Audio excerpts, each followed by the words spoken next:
Halo, selamat malam, salam menyan, salam sehat untuk menyaners dari seluruh penjuru nagari. Kembali lagi kita di episode 116 dengan judul Mustiko Sasmita Nenghyang Dawuh Sang Moho Prabu Kandiawan. Nah, kita sekarang menunggu Bapak Agung dan Indra.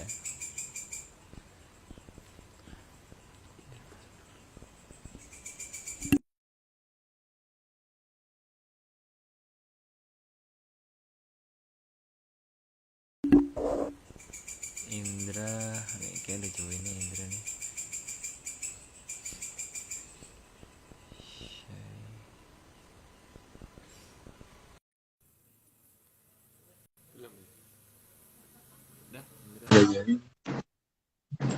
Halo, Indra. Wih, ganteng sekali Mas Bro. Makasih loh.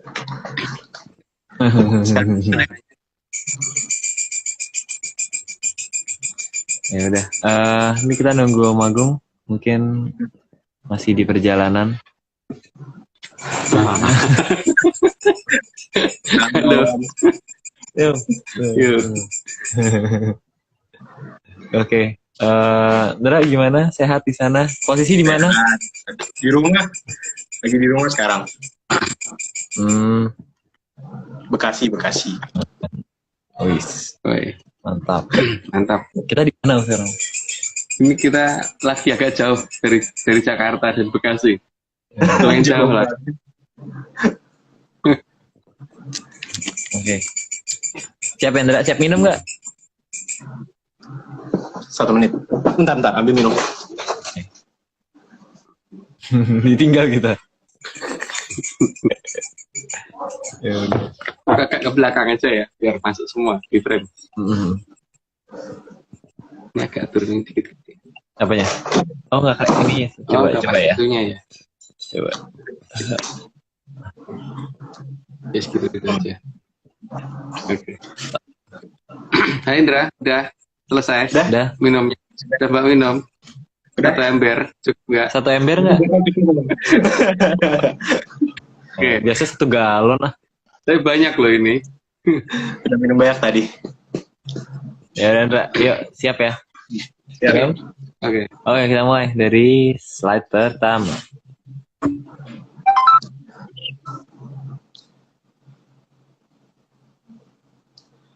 Mulai aja ya. Mulai aja Indra, mulai aja. Ya. Dalam aturan waktu terbagi atas 3 zaman kali. Dan 1 zaman kali terbagi atas 7 zaman kala. Serta 1 zaman kala terbagi atas 3 mangsa kala. Nah, bingung toh di sini. Pembagian zamannya kita mungkin beda dengan banyak orang, tapi paling tidak ya dianggap begitu aja deh. Jadi 1 zaman kali ada 3 zaman kali, 1 zaman kali 3 zaman kolo, 1 zaman kolo itu salah.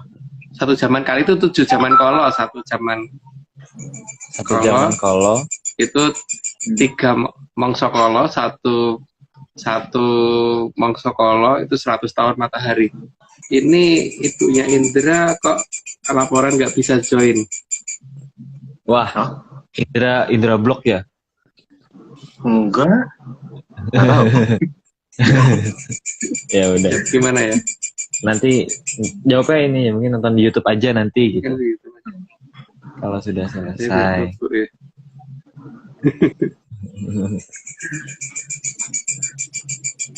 Ya udah, oke lanjut ya, Bra. Oke, lanjut Indra. Slide 2 ya. Di zaman kali paling awal dinamakan zaman kali suara. Dan di zaman kali suara ada zaman keempat yang dinamakan zaman kala tirta. Kalau Tirta tuh zaman dimana air laut naik tinggi banget. Nah itu nggak tahu kalau di tempat lain dikatakan apa. Tapi kalau di kita dinamakan zaman Kala Tirta. Jadi dimulai dari marahnya Sang Mahaprabu Dewa Esa sampai dengan nanti munculnya Sang Mahaprabu Watu Gunung, itu zaman Kala Tirta. Oke. lanjut. Kita lanjut. Zaman kali suara adalah zaman saat banyak makhluk yang tidak terlihat, namun suaranya bisa terdengar dengan sangat jelas.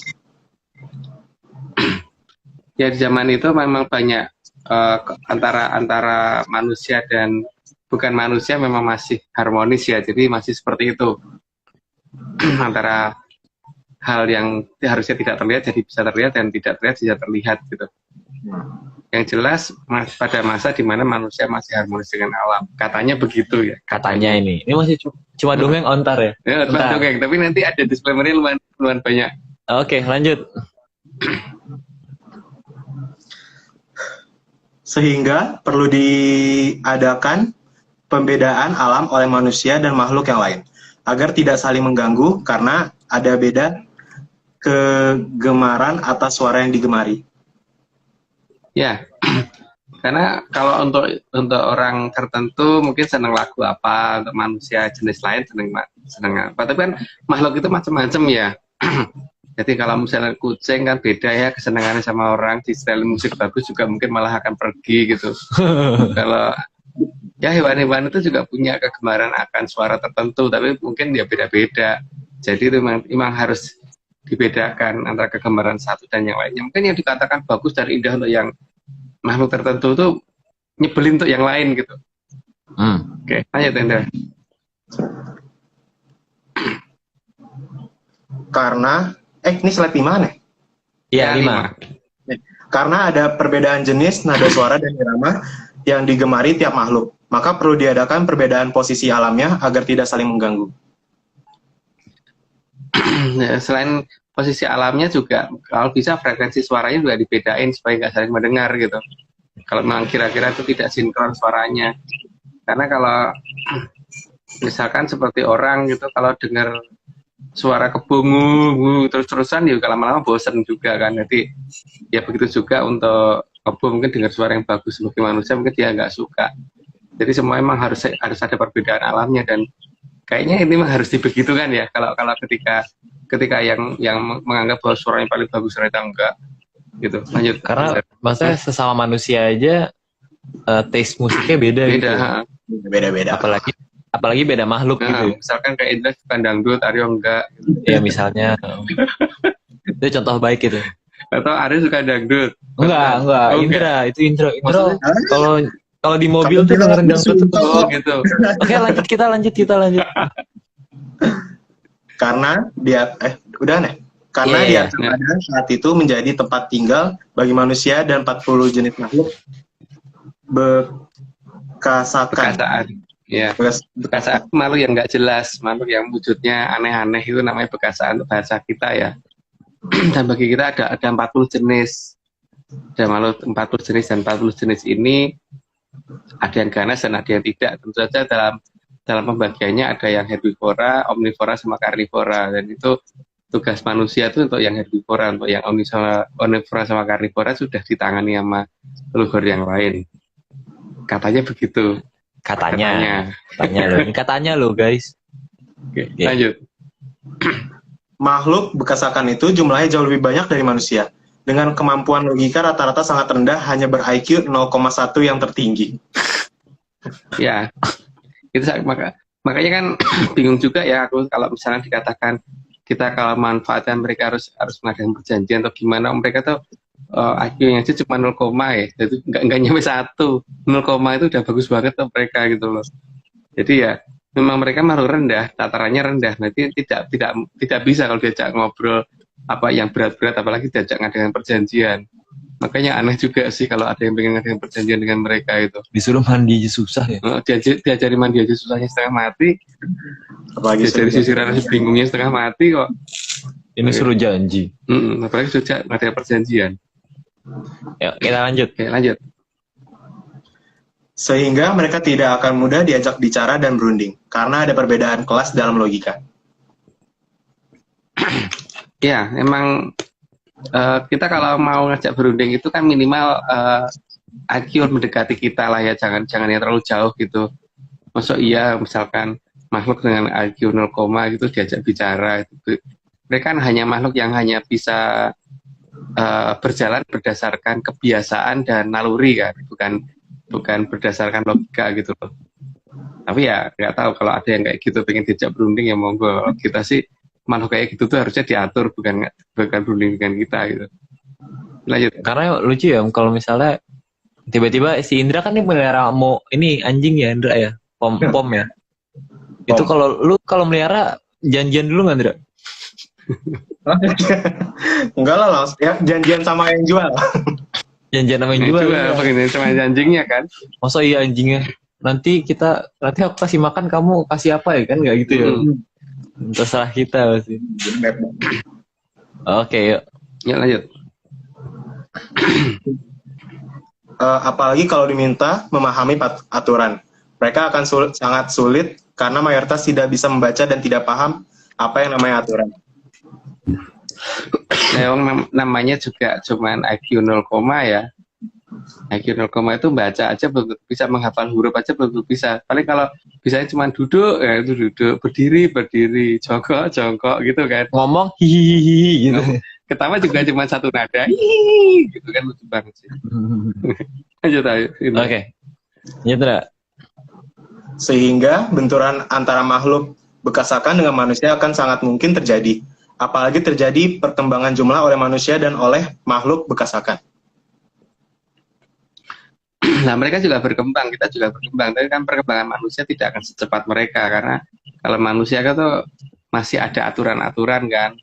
Kalau mereka kan tabrak aja gitu loh. Kalau tabrak aja namanya juga seperti itu ya. Bagaimana sih kalau kita pelihara ayam, apa mereka pakai aturan kalau mau kawin? Kan enggak. Mereka juga begitu, namanya bekasaan. Oke, lanjut Indra. Maka di zaman Sang Mahaprabu Balya dari kerajaan Medang Sewanda yang letaknya di timur Jakarta, yang nantinya menjadi Mojopahit, para bekasakan dijadikan bangsa kajiman yang tidak mudah dilihat dan didengar orang suaranya. Dirubah bentuknya memang dari yang wujud punya badan kasar menjadi enggak, dengan tujuan supaya nanti tidak mengganggu rakyatnya kan. Tujuan Prabu Balya begitu, tapi itu bukan berarti mereka tidak punya hak untuk tinggal, tapi paling tidak supaya tidak gampang dilihat aja, tapi bisa diatur itu, tidak gampang dilihat tapi bisa diatur, maunya beliau seperti itu. Oke, lanjut. Ya. Wanda itu artinya wujud, sedang Swanda itu adalah yang mempunyai wadak atau badan kasar, dan itu hanya satu jenis makhluk, yaitu manusia. Untuk ini ya, untuk yang dikatakan mempunyai intelektual, karena kodok juga punya wujud kan, anjing juga punya wujud, harimau juga punya wujud. Jadi ada makhluk yang mungkin bentuknya mirip dengan manusia tapi nggak punya wujud, itu dipisahkan menjadi di alam yang tidak bisa dilihat manusia, dengan tujuan supaya tidak terjadi kesalahan antara kita dan mereka. Misalkan terjadi campur antara manusia dan mereka, itu kan nggak beliau sudah menginginkan supaya itu jangan sampai terjadi antara manusia dan mereka. Gitu, karena dipisahkan dengan cara seperti itu. Lanjut. Sehingga Swanda itu artinya adalah satu wujud. Yaitu satu wujud untuk yang punya wadak persis mirip dengan manusia. Jadi kalau harimau kan jelas beda dengan manusia, kodok jelas beda. Jadi tidak akan ada kemungkinan manusia akan kawin silang dengan mereka itu, karena ya paling tidak kita punya logika. Tapi kalau ada yang mau melakukan itu, ya itu bukan urusan kita. Tapi paling tidak kan Prabu Balya sudah berusaha memisahkan yang mirip bentuknya dengan manusia, yang bukan manusia itu supaya ada di sana gitu. Ya lanjut. Sedangkan makhluk wujud lain pada masa itu dibuat tidak terlihat. Di sini, Sang Mahaprabu Balya berhasil menempatkan mereka pada alam yang berbeda, tapi masih tetap sama di Arcapada. Ya, sebenarnya tempatannya masih sama aja, alamnya juga sama aja, cuman ada bagian dari kemampuan mata kita yang dihilangkan untuk tidak melihat mereka, karena mereka wujud badan kasarnya dihilangkan oleh Prabu Balya. Prabu Balya sih saya ngomongnya. Lanjut. Balyo. Balio. Yuk. Jadi sejak di zaman kerajaan Medang Suwanda, inilah makhluk halus mulai ada. Maksudnya makhluk halus bukan makhluk yang badannya halus ya. Jadi apa mandi luluran dan sebagainya terus itu kan halus juga, itu bukan begitu ya. Kayak bedakan mulu itu juga tidak, maksudnya makhluk halus itu ya yang tidak menjadi tidak bisa terlihat. Kalau dalam bahasa Jawa namanya lembut gitu. Oke, lanjut. Indra. Namun makin lama setiap makhluk tetap makin bertambah banyak dan persinggungan tetap terjadi. Nah, kalau makin banyak kan pasti persinggungan pasti tetap akan terjadi dan mereka jumlahnya lebih banyak daripada manusia. Ya disinilah mulai harus ada aturan-aturan yang diterapkan terhadap bagaimana manusia dengan mereka. Cuman mereka memang nggak bisa diajak berunding, berarti manusialah yang harus ngerti bagaimana bertingkah laku terhadap mereka. Oke lanjut, Indra. Karena setiap makhluk hidup selalu bisa berkembang biak, sehingga jumlahnya juga akan semakin banyak. Nah, itu sih nggak perlu jelasin ya, memang pasti seperti itulah. Lanjut aja, Indra. Maka di zaman Kala Tirta dimulailah sebuah cerita sehingga kerajaan dinamakan Kerajaan Purwacarita. Itu mungkin penjelasannya di bawah, jadi mungkin nggak tak jelasin dulu. Lanjut aja, Indra. Kerajaan Purwacarita saat itu ada di Istana Balai Kembang. Yang dimaksud Istana Balai Kambang bukan Istana Balai Kambang yang mengambang di atas air ya di sini ya, karena kalau ngambang di atas air itu biasanya pakai kata-katanya ngambang, balai ngambang itu loh. Kalau dikatakan kambang itu biasanya melayang di atas. Nah, itu Istana Balai Kambang yang sekarang ini kalau kita mau mengamati kemungkinan besar tuh ada di belakang bulan gitu. Jadi ini kelihatan kok kalau pas bulan sabit gitu loh. Kelihatan kayak ada yang nyinarin dari belakang. Ada double gitu. Dan dulu sebelum Balai Kambang ini mendekat kan, kalau pas bulan sabit biasanya nggak kelihatan ada ininya apa namanya Hitam bulat di belakangnya itu nggak kelihatan, yang bagian hitam bulatnya itu. Kalau sekarang kan kelihatan karena kayak ada yang nyinarin dari belakang gitu. Oke, lanjut. Kerajaan Purwacarita di masa itu dipimpin oleh Sang Mahaprabu Kandiawan. Cerita ini mungkin akan banyak terkenal dan itu cerita termasuk kejadian Kadipaten Pasir Pesisir dan sebagainya itu ya, tapi itu tidak perlu diungkap di sini, cuman mungkin beberapa hal yang kecil tentang apa yang terjadi itu mungkin nggak apa-apa diungkap dikit-dikit. Lanjut, Indra. Di masa itu sempat terjadi keributan oleh Putut Jantaka yang membuat keributan di Kadipaten Pasir Pesisir. Ya, gitulah, nggak perlu jelasin. Lanjut aja. Saat itu Putut Jantaka datang disuruh oleh Sang Hyang Batarakala agar membebaskan para Sukerto yang ditahan oleh Sang Mahaprabu Kandiawan. Nggak perlu jelasin, karena terlalu lucu terus jelasin. Lanjut. Sang Mahaprabu Kandiawan menahan para Sukerto di Kadipaten Pasir Pesisir agar mereka tidak dimangsa oleh Sang Hyang Batarakala, agar mereka bisa dinaikkan derajatnya menjadi agak mendekati manusia. Agak mendekati ya, jadi bukan menjadi manusia, agak mendekati doang gitu. Ya, tapi itulah, karena yang namanya Sukerto tetap akan susah. Oke, lanjut aja. Tapi namanya Sukerto mau dinaikkan derajatnya malah merasa disiksa. Dan anehnya, dijadikan mangsa oleh Sang Hyang Batarakala, mereka merasa bangga. Ya kebalik pikirannya kalau dibandingkan dengan manusia, ya betul bedanya antara Sukerto dan manusia. Lanjut. Karena Sang Hyang Batarakala itu maunya makan terus. Maka dengan ditahannya para Sukerto di Kadipaten Pasir Pesisir, membuat Sang Hyang Batarakala mulai lapar, sehingga harus berusaha agar para Sukerto keluar dari Kadipaten Pasir Pesisir. Tadinya tapi kan masalahnya gini ya, ketika diamankan tapi merasa malah malah merasa ditindas, ya wes dilepaskan aja gitu kan. Lanjut, Indra. Putut Jantaka saat itu menyerang Kadipaten Pasir Pesisir dengan anak buahnya yang rata-rata berwujud serangga. serangganya bukan ukuran serangga kecil ya, serangga gede. Maka sampai dengan hari ini kan penggambaran alien yang merusak bumi itu rata-rata yang digambarkan oleh orang-orang sana itu selalu berwujud serangga atau berkepala serangga paling tidak gitu. Itu model otak-atik gadoknya kita. Oke, lanjut. Karena Kadipaten Pasir Pesisir berada di tanah Sabrang, maka sampai hari ini mereka masih trauma bahwa makhluk yang datang dari luar angkasa mereka gambarkan berwujud serangga. Ya, trauma itu masih ada sampai dengan hari ini, makanya penggambaran mereka masih berupa serangga dan alien itu masih berupa serangga, bahkan menggambarkan dalam film-film mereka seperti itu. Kayak Starship Trooper dan sebagainya kan penggambarannya seperti itu. Oke, lanjut. Dan selalu digambarkannya mengganggu manusia. Dan ganggu. Tapi setelah diperkecil wujud oleh Sang Prabu Kandiawan pun kenyataannya sampai dengan hari ini yang namanya nyamuk, laler dan sebagainya tetap ganggu kan? Kecoa Tetap ganggu. Ya namanya begitulah. Serangga ganggu. Ini 28 kan ya? Ya. Bahkan kepalanya juga sangat mirip dengan serangga. Karenanya kepala, matanya juga gitu. Kalau dikatakan mirip orang nggak banget yang jelas. Oke, lanjut.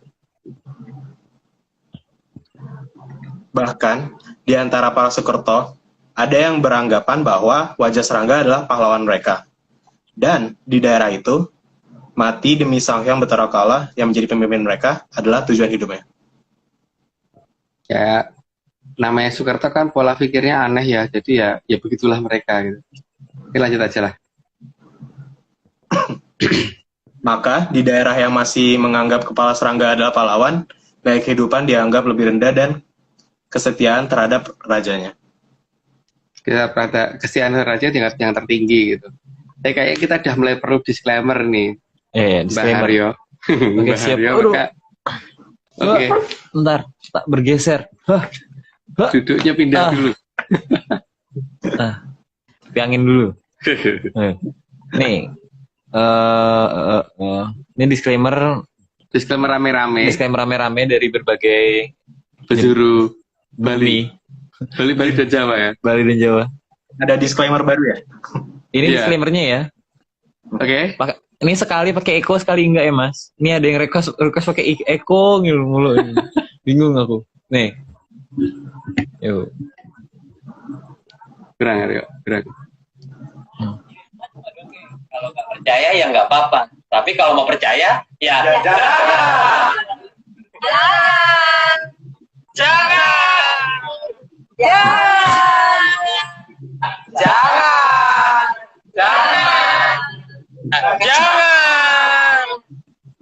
Lagi. Itu dia. Dari kedengeran suaranya kan ya? Disclaimer-nya harus kedengeran ini. Lagi. Beneran enggak? Suaranya kedengeran nggak? Kedengeran. Aman ya? Oke, sekali lagi pakai Eko ya. Karena ada request pakai Eko, jadi pakai Eko. Sekali lagi ya.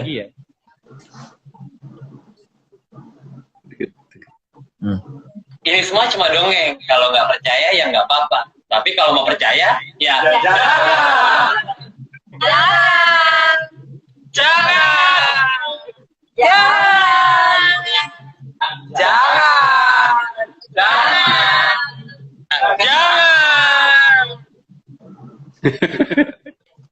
Ya begitulah, jangan ya, jangan dipercaya guys. Jangan ya, jangan. Oke, lanjut. Kita lanjut. Jangan, aku tuh nggak ngerti deh, ini menyanes nih. Boleh dijelasin nggak sih? Jangan ada yang ngomong jangan lodeh, jangan sayur, jangan kangkung, itu maksudnya apa ya? Mohon maaf. Bukan sayur kok, jangannya bukan jangan sayur. Jangan ya biar tidak gitu loh. No, bukan jangan lodeh. Aduh, bingung. Oke, kita lanjutkan. 31. Oke. Kematian demi sang raja untuk membunuh pihak lawan menjadi kebanggaan, meskipun harus mati. Ya, itu kan bisa dilihat dalam perang dunia. Lanjut aja. Kedengeran nggak? Tadi ngomong kedengeran aman. Udah aman. Dengar. Tadi ya 31 tadi enggak ngomong, ini aja. berarti nggak kedengeran ya? Oh, kedengeran kok 3-1 aman. Kedengaran, udah 3-2 sekarang. Oke. Saya tadi sempat DC. 3-2 berarti ya? Iya. Ayo. Kondisi ini yang diuntungkan adalah Sang Hyang Bathara Kala karena makanannya atau panen Sukerto bisa dilakukan tiap aturan tertentu. Makanya itu harus dirubah aturan seperti itu. Kalau tidak nanti dia akan mengadakan hal-hal besar seperti itu. Dan itu secara berkala untuk panen Sukerto istilahnya kan. Ya. Dan panennya atas dasar kemauan sendiri ya. Dan atas kemauan sendiri. Sukertonya mau menyerahkan dirinya untuk seperti itu. Ya siapapun gitu. Aneh ya. Jadi kita yang harus merubah kalau bisa loh. Kalau bisa, kalau nggak bisa ya nggak dia hanya bisa nonton. Ya kalau nggak cuma dongeng aja ya. Oke, lanjut. Lanjut. Karena panen biasanya dilakukan dengan skala besar dan inginnya panen raya itu dilakukan sesering mungkin oleh Sang Hyang Bathara Kala. Ya namanya tukang lapar ya begitu, makan mulu kan. Jadi ya sebisa mungkin makin sering makin baik gitu. Makanya kalau zaman dulu orang bisa berumur panjang sampai ribuan tahun. Kalau sekarang yang namanya supaya seperti panen kan kalau bisa jangan terlalu panjang. Oh iya. Katanya. Aku baru sadar juga ya, di tempat di mana serangga itu jadi pahlawan, mereka juga suka makan makanan mentah ya, Om. Juga makan mentah. Iya ya. Lucu juga. Oke, kita lanjut. Tapi jangan dipercaya. Oh iya, jangan percaya ini, jangan percaya. Lanjut. Ayo Indra, semangat Indra. Namun, Sang Mahaprabu Kandiawan dengan kemampuan yang dimilikinya sanggup melihat jauh ke depan akan maksud dan rencana dari Sang Hyang Bathara Kala. Sehingga beliau juga tidak mau begitu saja menerima kondisi itu. Maka merencanakan banyak hal yang dipakai untuk merubah apa yang dimau sama Bathara Kala. Tentu ini akan ada konflik besar dan akan ada yang bertahan karena lu aku kan harusnya dimangsa kok enggak gitu kan. Oke, lanjut. Nah itu dia tuh yang masalah itu sebenarnya. Karena Sang Mahaprabu Kandiawan dengan peralatan yang dipadukan dengan menyan sanggup untuk melihat masa depan sesuai garis alam yang sudah diketahui jalurnya oleh Sang Mahaprabu Kandiawan. Bagi beliau tidak ada yang tidak mungkin sih karena beliau bisa melihat jauh ke depan dan ya tentu saja ada yang dibikin supaya orang nggak percaya kalau masa depan itu bisa dilihat gitu kan. Tapi bagi yang bisa mengerti tentang hal itu ya masa depan bisa dilihat karena banyak orang yang meramal ke depan ternyata benar tuh banyak banget. Dan kalau itu dikatakan tidak bisa ya monggo saja yang percaya bahwa masa depan tidak bisa dilihat. Tapi untuk aku ya percaya masa depan bisa dilihat. Walaupun aku juga mungkin nggak bisa lihat masa depan ya.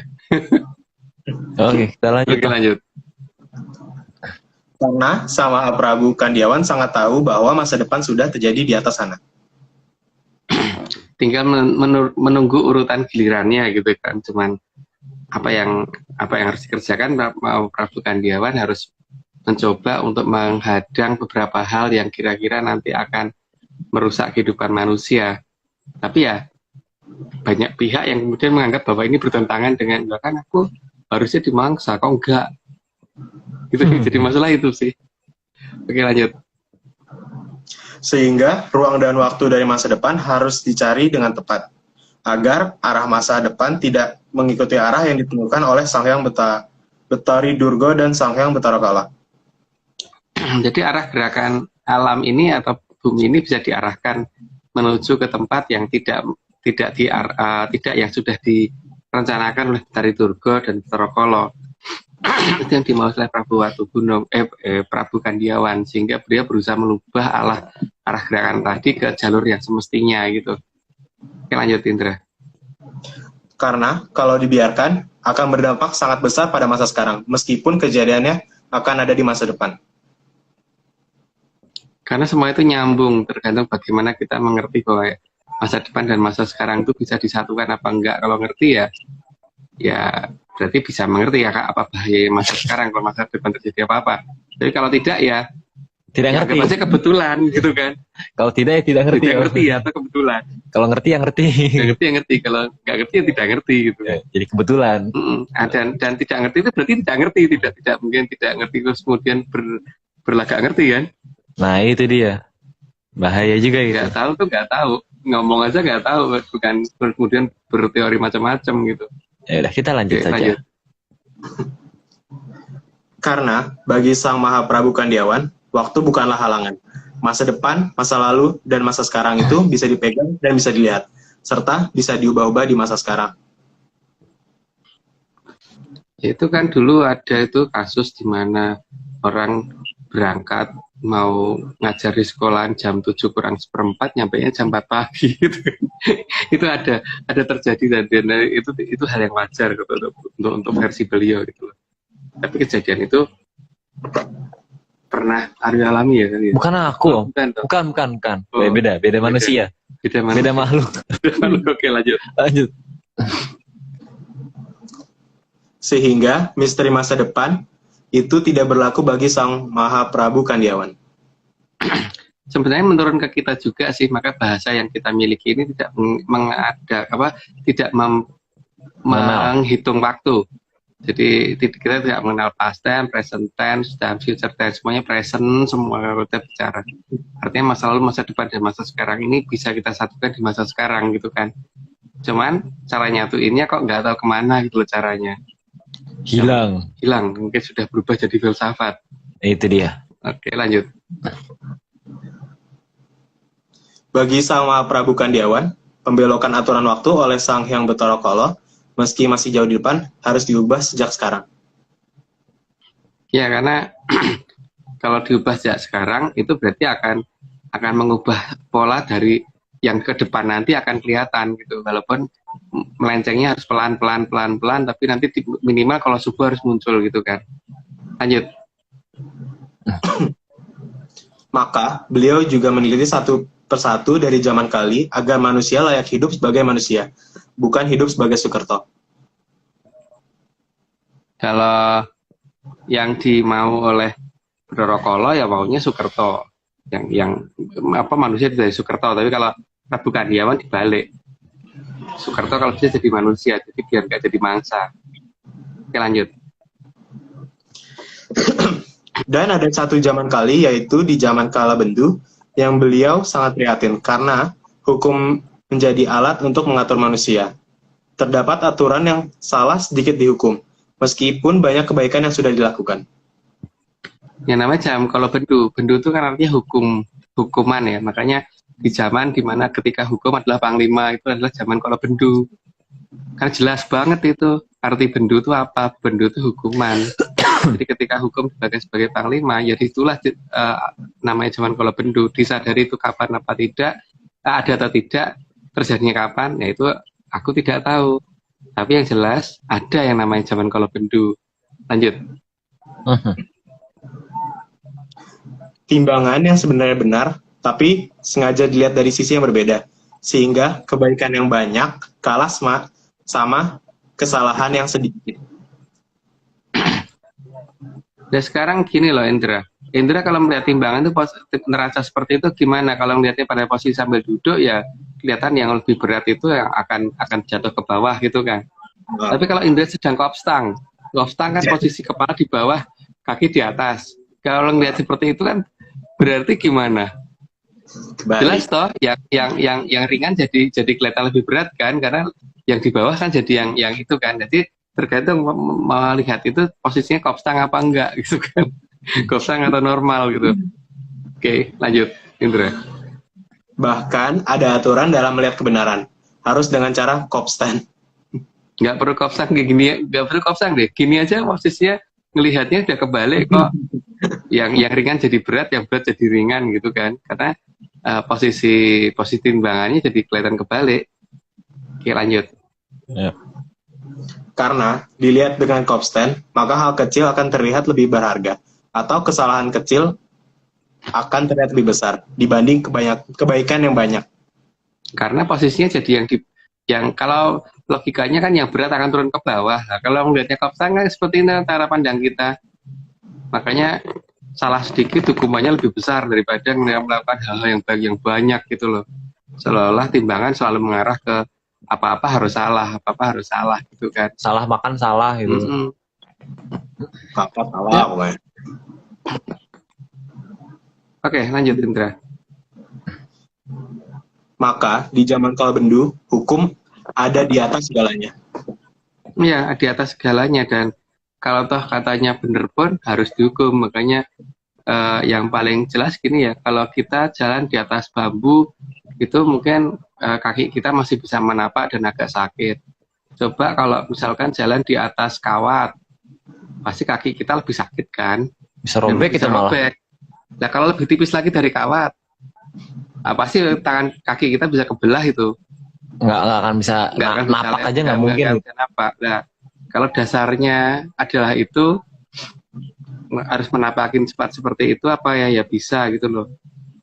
Tapi ya itu kan masalahnya kita bandinginnya ke antara kawat dan bambu ya. Kawat sama bambu jadi nggak bandingin dengan yang lain loh. bandinginnya yang nggak sama jembatan ya Om ya.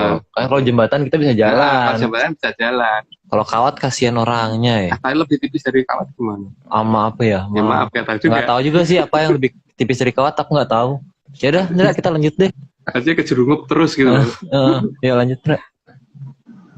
Maka beliau mulai menata urutan perubahan zaman dari kala bendu ke kala subo dengan banyak pesan. Dan pesan yang akan muncul sebagai suara berdasarkan urutan kejadian dan urutan waktu. Ya, dan pesan itu sudah akan muncul dalam urutan kejadian, tapi hanya diterima oleh beberapa orang tertentu yang mungkin itu harus menyebarkan berita itu gitu ya. Dan nggak tahu mungkin Ndoro Mas Aryo ini yang terima itu. Jadi ini ada disclaimer baru, Om. Ini cuma dongeng, jadi ya jangan lodeh. Ya, oke, itu akan kita pakai beberapa kali itu. Jangan lodeh ya. Oke, lanjut. Maaf, ini tadi berapa? 49. Sekarang 49. Dan yang dituju oleh suara yang ditinggalkan oleh Sang Mahaprabu Kandiawan hanya ditujukan ke satu orang. Tujuannya supaya tidak terjadi perbedaan interpretasi ya. Jadi kalau ke banyak orang kan bisa interpretasi bisa banyak hal, nanti malah jadi berubah ke hal-hal yang menjadi lucu lagi gitu loh. Jadi beda lagi. Maka memang ditujukan ke satu orang. Nah, satu orang ini siapa, itu yang akan kita tunggu gitu. Siapa tahu Indra atau malah Mbah Haryo gitu kan. Atau Indra aja Om, jangan aku lagi lah. Jika aku mulu, aku udah host, aku jadi host tuh cukup gitu loh. Yuk lanjut, Indra. Suara tersebut akan tepat sasaran hanya ke satu orang yang dianggap bisa membuat perubahan. Akan tepat sasaran ya, artinya dia tidak akan didengar orang lain gitu.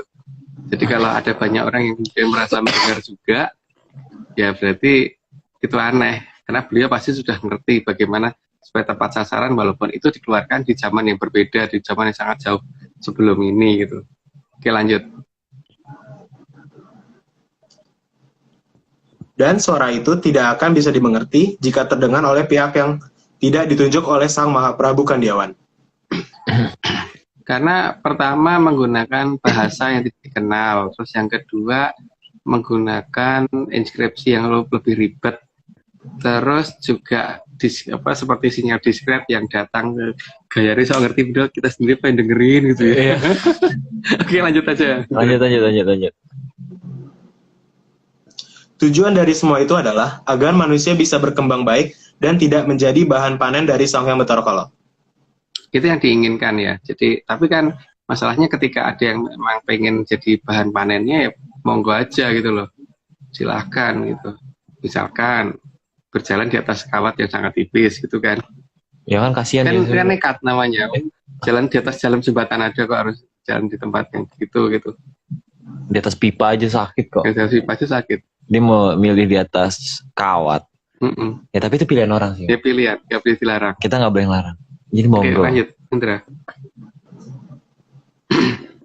Maka tujuan terlihat jelas sebagai Hamemayu Hayuning Bawono.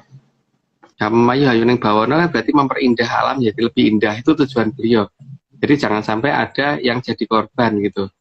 Maka tidak boleh ada yang namanya tumbal dan sebagainya gitu kalau kasih beliau ya. Ya, lanjut. Tumbal dalam bentuk makhluk apapun lah ya. Apapun. Jadi ya maksudnya kecuali tujuannya untuk emang buat kebutuhan makan itu ya maksudnya masih normal gitu. Ya itu bukan tumbal, tapi itu pun nggak boleh manusia makan manusia. Ya manusia nggak boleh gitu, tapi ya harus yang layak dimakan lah. Ya. Yuk kita lanjut lah. Dalam Hamemayu Hayuning Bawono, tidak hanya alam yang bisa dilihat yang harus di Hamemayu, tapi juga para bekasakan yang juga harus di Hamemayu. Artinya kan yang harus diperbaiki itu bukan hanya yang bisa kita lihat, tapi juga yang nggak bisa kita lihat. Jadi masalahnya sekarang kan bagaimana supaya kita bisa memperindah sesuatu yang tidak bisa kita lihat itu, jadi tidak menjadi sesuatu hal yang justru kalau kita lihat kabur gitu kan. Harusnya mereka tuh tidak memayu, bukan ditinggal kabur. Padahal tuh kadang-kadang mereka tuh hihihi itu minta diajarin mandi ya Om ya. Makanya kebanyakan kan makhluk seperti itu kalau nampak justru di kamar mandi. Di kamar mandi. Pas kita lagi mandi gitu loh kan. Kebanyakan pas baunya muncul tuh pas kita lagi mandi. Karena emang minta diajarin itu. Minta diajarin mandi, minta diajarin sabunan. Pas lagi bercermin, pas kita mau sisiran gitu kan. Iya itu karena minta diajarin sisiran, bukan maksud nakutin, karena emang IQ-nya 0, ya. Iya. Kasian sebenarnya. Oke, lanjut Indra. Karena makhluk bekasakan juga diciptakan oleh yang kuasa, maka mereka juga punya hak hidup, bukan hak mati. Punya hak hidup itu berarti punya hak untuk tinggal ya. Hak tinggal itu berarti karena gini, kalau yang maha kuasa menciptakan mereka dan mereka nggak boleh tinggal, itu berarti kan aneh ya. Sesuatu yang diciptakan itu memang diberi tempat gitu. Kalau dikatakan tempat kita dan tempat mereka berbeda, emang iya. Tapi kan kadang-kadang persinggungan tetap akan terjadi. Tapi mereka punya hak untuk tinggal juga. Ini bekasakan ya, ini kita ngomong bekasakan ya. Tapi kan itu orang lain berinterpretasi berbeda gitu. Kalau kita sih berpikirnya begitu, kalau yang lain yang monggo aja gitu. Mau berbeda dengan kita ya silakan. Yang penting kalau bagi aku mereka supaya jangan ganggu ya kudu dopeni gitu kan. Kalau mereka diusir-usir kan mereka makin lama ngelumpuk di suatu tempat yang sepi dari manusia kan, dan itu bisa berbahaya malah jadi ada korban jiwa beneran itu jadinya. Tapi kalau misalnya mereka lagi pengen niat nakutin terus kita bilang sini tokonya kasihan gitu, udah just diajarin mandi kan mereka juga kaget. Iya, lucu. Ini kasih sini daripada kamu kayak gitu kan. Oke lanjut. Maka Sang Maha Prabu Kandiawan berlomba dengan waktu agar bisa mencegah kesalahan yang pasti terjadi di masa depan. Agar bisa diubah, maka aturan waktu baik masa lalu dan masa depan harus bisa dilihat dan dikerjakan sekarang. Itulah mungkin karena beliau itu makanya aturan waktu yang ada dalam bahasa tidak masuk dalam tata bahasa kita gitu. Walaupun di bahasa Soekerto itu masuk ya. Jadi mereka masih melihat masa lalu, masa depan dan masa sekarang masih dipisahkan gitu. Masih ngomongnya pakai past tense lah, present tense lah, apalah itu loh. Di kita enggak. Oke lanjut. Di zaman Sang Maha Prabu Kandiawan inilah aturan masa depan diketahui akan rusak di zaman Kalabendu, maka harus diperbaiki di zaman Kalasubo. Beliau udah melihat sejauh itu. Beliau tahu persis bahwa jangan sampai anak cucunya jalan di atas kawat yang tipis gitu kan, makanya dibikinkan jembatan oleh beliau gitu supaya kakinya nggak sakit, maksudnya gitu sih. Lanjut. Karena Sang Maha Prabu Kandiawan juga titisan dari Sang Hyang Betara Wisnu, maka Sang Maha Prabu Kandiawan mengajarkan bagaimana menata alam raya ini. Itu sih nggak perlu jelasin, lanjut aja Indra. Oke. Bagi Sang Maha Prabu Kandiawan, semua yang akan mengganggu manusia menjadi bagian yang harus diutamakan untuk di Hamemayu. Karena mereka itu kalau dibiarkan, kalau diusir-usir, pasti mereka akan cari tempat yang sepi. Biasanya tempat yang sepi biasanya hutan, kuburan gitu kan. Terus kalau misalkan mereka makin lama berkelompok di sana, makin lama kan mereka juga makin merasa kuat dan makin berani. Kalau makin berani kan berarti mereka akan ganggu orang lebih banyak lagi. Maka kemudian di-distract harusnya dengan cara ya jangan sampai mereka bisa berkumpul sebanyak itu gitu loh. Jadi harus dipisah, pecah. Kalau setiap satu orang diikuti oleh 10 atau 20 kayak gituan kan paling tidak mereka tidak akan terkumpul menjadi 1 juta makhluk kayak gitu dalam satu tempat gitu kan. Jadi mau Kalau satu orang lebih banyak lagi malah lebih baik. satu orang lebih banyak lagi lebih baik, artinya tidak terkumpul dalam satu tempat yang mungkin bisa berbahaya beneran bagi manusia. Maksudnya beliau begitu, tapi kan orang boleh berpendapat lain. Oke lanjut. Yuk, lanjut. Maka bagi Sang Maha Prabu Kandiawan, makhluk sejelek apapun harus dihamemayu. Nah, si Hamamayu itu harusnya dirubah bentuknya jadi nggak serem, harus dijadikan lebih untuk lucu-lucuan aja gitu, jangan untuk serem-sereman. Ya, Kalau kan, bisa dipakai untuk lucu-lucuan, kenapa dipakai untuk serem-sereman kan?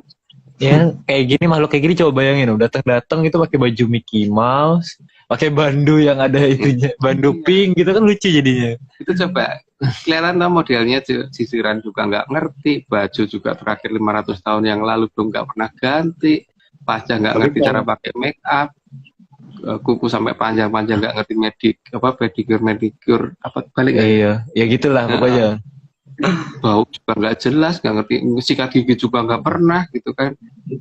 Ya itu kan memang harus harus namanya Hamamayu Hayone Bawono kan bentuk makhluk yang kayak gitu, jadi ya lucu kayak panda, kayak Pinocchio kayak bener. Iya. Lebih bagus gitu loh. Oke, lanjut. Tapi harus diingat ya, kemarin tuh ini ya, kayak mereka pun diwujudin seperti ini kan belum boleh sebenarnya menunjukkan diri ya Om ya. Jadi mumpung belum boleh, Iya. ya di OPN aja disuruh nonton YouTube disuruh nonton YouTube orang mandi. Tapi jangan kaget habis itu ada yang mandi tengah malam gitu kan. Di kamar mandi saya terus ya. Yang ngajarin siapa gitu kan. Oke, lanjut. Lanjut. Tentunya Hamamayu bukan hanya pada cara berpakaian, dandanan, dan bentuk tampilannya, tapi juga bagaimana berkelakuan yang pantas. Ya itulah, jadi bukan hanya ini, jadi maksudnya berkelakuan yang pantas itu ya cara bicaranya diajarin, cara yang ngomong gimana, cara ketawa gimana, maksudnya cara ketawa cuma gitu buat diganti yang gimana kayak yang lebih lucu gitu, jangan cuma kayak gitu doang gitu loh. Diajarin ngomong disclaimer ya Om. Diajarin ngomong disclaimer gitu kan. Kalau tidak percaya ya coba, kalau mau percaya jangan gitu kan. Diajarin ngomong begitu kan lebih lucu daripada cuma gitu. Ini ada yang nanya Om, apa mereka punya raga? Mereka nggak punya raga tuh saat ini karena memang dari zaman Prabu Balyo kan mereka sudah raganya di ini kan. Ya, jadi di Sirnake. Jadi tadi ya di awal tadi Ya. itu Om. Jadi Maha Prabu Balyo itu akhirnya makhluk-makhluk seperti ini dijadikan apa namanya ya, makhluk apa? Jadi hilangkan Kajiman gitu ya, jadi kajiman. Jadi jadi bangsa lembut, jadi kayak apa, badan kasarnya udah gak ada sama sekali, jadi mereka udah tinggal halus. Oke, kita lanjut. Dalam proses Hamamayu, maka diharapkan agar manusia bisa mengajari bukan diajari, dan manusia harus disembah oleh mereka, bukan manusia yang menyembah mereka. Itu yang sering sangat sangat berbanding terbalik dalam kondisi saat ini yang aku dengar di lapangan gitu, karena mereka lah yang harusnya sungkem ke kita, bukan kita sungkem ke mereka gitu. Ya memang bisa digunakan, kenapa enggak gitu loh. Kita misalkan pelihara anjing aja boleh kok untuk jaga rumah, budaya mereka untuk jaga rumah kan lucu juga kan, ada maling masuk mereka nongol gitu, lumayan kan gitu. Mau nyari apa Pak gitu kan, pingsan kan malingnya. Jadi itu kita harusnya nggak boleh takut sama mereka ya. Ya iya. Jangan. Ya mungkin kalau misalnya nggak biasa pasti takut, pasti manusiawi lah takut kalau yang hal-hal yang nggak diketahuin. Tapi seenggaknya membiasakan diri untuk ya, nggak takut sampai seperti itu. Ya melucu dong. Tugas kita ngatur mereka, kita harus takut. Ini ada yang nanya Om, kalau mandi lantainya nggak basah? Basah dong. Basah kok. Basah bener kok. Basah bener, dan sabun kita habis bener. Sabunnya habis bener. Kalau pas yang dipakai sabun loh, kadang-kadang mereka liru Porstex segala dipakai untuk mandi. Masalahnya kalau salah naruh marjan itu loh, yang dipakai mandi marjan ya. Sebagai mandi. Oke lanjut. Iya. Sabun di rumah sering jatuh gara-gara itu kali ya. Iya, mereka tuh ngelihat sabun di rumah jatuh tuh, mereka tuh ngelihat kita pakai sabun itu terus wangi, pengen ikutan, nggak tahu caranya gitu Iya, kan. Pengen buka aja nggak ngerti, malah Iya. digigit iya kayaknya, iya, masih makan. malah dimakan gitu. Oke, lanjut. Lanjut nah. Jadi, meskipun bentuknya jelek dan tadinya liar, tapi semua makhluk hidup punya hak hidup. Jadi, bukan untuk diusir-usir. Itu versi kita ya. Kalau kita sih mending tidak diusir, karena kalau diusir kan mereka akan terkumpul di satu tempat yang mereka anggap paling sepi. Karena bumi ini ya cuma segitu gitu. Jadi kalau misalkan mereka berkumpul di satu titik, itu malah jadi bahaya kali ketika mereka merasa sudah terkelompok dan jadi merasa lebih kuat. Oke, lanjut, Indra. Sama ini ya, mungkin contohnya itu kan kayak apa namanya, tawon itu kan kalau misalnya dia didiemin kan mungkin Iya. awalnya 1-2 nggak ganggu, Nah, terus 3-4 soalnya 100 itu baru iya, ganggu gitu kan, baru berbahaya. baru berbahaya Ya, seperti gitu. tawon gitu kan. Semut juga gitu, 1-2 mungkin nggak ganggu, tapi kalau sudah satu kelompok, wow, Oh, hati-hati ya. ngeri. Amen. Nah, lanjut. Contohnya itu ya mungkin ya. Lanjut. Karena makhluk dari tataran bekasakan juga bisa takut. Karena punya rasa takut inilah mereka bisa jadi diatur, bukan mengatur. Harusnya kan memang begitu ya. Kita memanfaatkan ketakutan mereka itu sehingga mereka bisa kita atur, bukan malah kita yang ditakut-takutin mereka dan mereka yang ngatur kita gitu kan. Harusnya begitu. Dan kita juga jangan apa ya, mentang-mentang mereka takut terus kita malah seenak-enaknya semena-mena juga nggak boleh juga. Ya seenggaknya jangan dipakai buat maling lah. Jangan pakai untuk maling, jangan pakai untuk bunuh orang, jangan pakai untuk nyakitin orang, jangan dipakai untuk rugiin orang lain lah yang penting. Jangan dipakai untuk rusak alam juga. Oke, lanjut Indra. Lanjut ya. Yang harus diingat bahwa mereka itu tetaplah makhluk bekasakan. Jadi jangan mau diajak mengadakan perjanjian. Karena bagi Sang Mahaprabu Kandiawan, mereka itu hanya boleh menerima tapi tidak boleh minta macam-macam. Hanya boleh meminta yang sewajarnya saja. Makanya namanya dengan perjanjian itu dengan yang sejajar, bukan dengan yang tidak sejajar. Jadi kalau mereka ada tataran di bawah kita, ya jangan kemudian dianggap sama.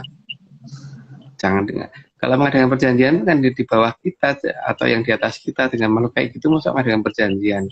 Masa Indra pelihara anjing pakai perjanjian? Kan enggak, perjanjiannya dengan yang jual, bukan dengan anjingnya kan? Itu kayaknya perlu disclaimer lagi ya. Oh iya, perlu disclaimer ini. Nampaknya ini. Aduh, pindah. Dah. Oke. Aku muncul lagi. Ini banyak yang menyantas tuh masih banyak yang nanya, Om. Ngelihatnya gimana? Mereka emang belum diizinkan untuk terlihat, itu dia. Jadi mereka datang akan dalam bentuk bau. Jadi kalau misalnya ada bau-bau yang nggak enak nih, mulai misalnya udah izin ke pedanyangan ya, udah siap gitu, udah bilang udah siap. Nanti biasanya nggak lama itu akan datang itu bau nggak enak dalam, misalnya apa sih, bau telo bakar gitu. Itu nanti kalau misalnya udah ada baunya, setelin aja YouTube orang lagi mandi atau orang lagi berenang di sungai gitu, atau ya kalau mau ngajarin mandi ya, kalau mau ngajarin sisiran, orang lagi sisiran dia ditontonin aja YouTube, suruh tonton gitu, di play gitu di HP, nih tonton ya gitu, terus tinggal tidur, itu nggak apa-apa gitu. Nah, mereka malah seneng gitu. Tapi habis itu jangan kaget kalau misalnya air sabun sama air di kamar mandi habis, itu loh, jangan kaget aja pokoknya gitu. Ntar gue cari di YouTube tutorial mandi. Kalau yang mereka takutin tuh apa ya? Ya mereka kan kalau nyapanya diusir-usir mau pergi, jadi mereka tuh gampang takut kan sebenarnya. Ya kita ngomong nanti kita usir loh. Kita bentak aja biar takut sebenarnya. Makanya kalau gitu kok ditakutin. Ya kalau ya itu, pakai itu aja. Dibentak aja udah takut kok. Makanya kan kalau misalnya kita bahkan ngomong pelan-pelan aja mereka takut. Kadang-kadang gitu ya. Ya disclaimer. Oke, disclaimer ya. Kali ini nggak pakai echo ya Mas ya. Mari.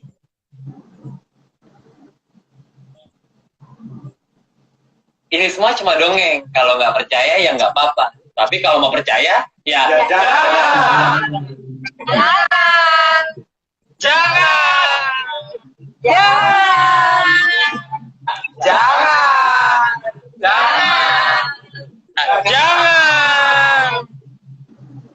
Mantap.